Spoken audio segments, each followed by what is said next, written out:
Come on in, guys. Welcome to Idled Out, where we talk all things Survivor. My name is Luke, and today we're talking about episode 12 of Survivor Winners at War. One of the last legends of the game is gone. We saw the plan potentially change at Tribal Council. And most importantly, Peanut Butter continues to be one of the most compelling characters of this season. We got a lot to dig into this episode, so I want to talk about my top 5 immediate takeaways from episode 12 of Winners at War. Rather than a full episode recap, I'll be highlighting 5 things from this episode I think we should be talking about. That might be specific characters, moves, or moments, or just general things I noticed about the episode. So, spoiler warning. My 5th takeaway is that you gotta respect Boston Rob's hustle, both in getting those coconuts and in getting screen time. As we saw, Boston Rob completed the coconut gathering challenge despite no longer being in the running for the fire tokens. Actions like that are emblematic of Rob's first in, last out style of leadership in his later seasons, which was a big part of why tribes like the Villains and Ometepe were so successful in the challenges. And I'm sure it doesn't hurt that these kind of moments of finishing the challenge, no matter the cost, play great on TV. So good on Rob for both getting those coconuts and getting screen time by providing a picture-perfect TV moment. This is why they built a giant statue of this dude's head. My 4th takeaway is that the Ben and Jeremy feud has to be one of the most one-sided feuds in Survivor history. Seriously, I can think of only a handful of times ever on Survivor where one player was so completely against another to the point where they literally couldn't even communicate. We're at Laura Moret and Shambo levels, folks. Jeremy seems to at least entertain the idea of working with Ben, but Ben is so laser focused on Jeremy being the biggest threat left in the game that he simply can't see the forest for the trees. And you really gotta wonder what Ben's thinking here. He knows that, should he get to the end, Jeremy's going to be on the jury, right?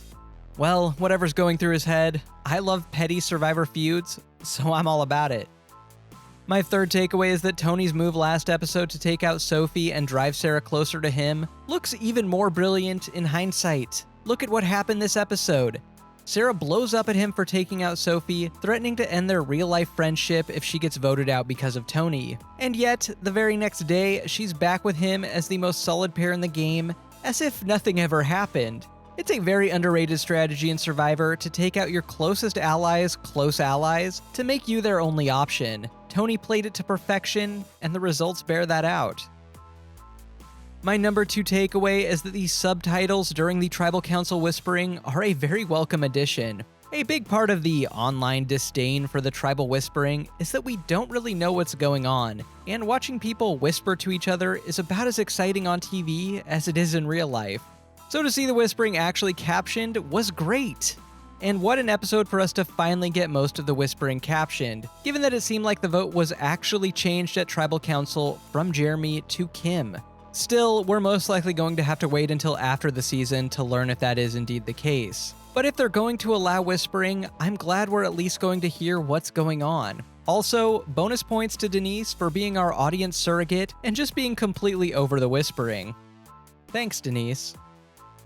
My top takeaway is that Kim stepping down from the challenge for Peanut Butter may have been a $2 million mistake. Now, of course, it's possible that she knew she was going to fall off early and made the decision to at least get some food out of it. Or maybe she took a calculated risk and decided to be vulnerable that night, but at least get some peanut buttery gas in the tank to get her through the next few days. But either way, I think if Kim sees that challenge through and wins it, she has a great shot to get to the end and win. Her read on taking out Tony was correct. She seemed to have all her hyenas in a row. And if not for making the mistake of telling Ben about her Tony plan, no one is even thinking of taking her out. It's, of course, impossible to extrapolate exactly what might have happened down the line, especially with wildcards like Ben and Tony in the game. But I think from Final 7 onward, Kim is probably one of the top draws to win. I don't know. I think that might have been a $2 million bowl of peanut butter.